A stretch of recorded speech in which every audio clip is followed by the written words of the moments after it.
又針清又激光，你以為可以一次同時搞掂晒？做完你可能會後悔啊！有啲人去美容中心會選擇同一日做晒針清同埋激光嘅，覺得慳時間方便啲咯，仲有可能平少少添。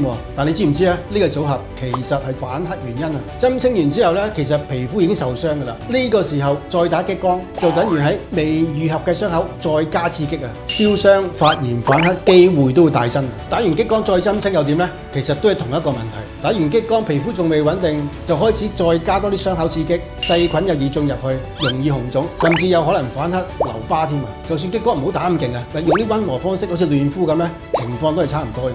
問題唔係針清唔好，亦都唔係激光唔好，而呢兩種刺激放埋一齊咧，係唔合適嘅時間啊，就會變成負擔啊！最簡單原則就係有傷口唔好打激光，打完激光起碼要俾皮膚休息一段時間先好做針清，兩樣分開做先至係安全做法。想知打完激光之後嘅程序點樣護理呢？留言激光送你一份激光前後護膚指南。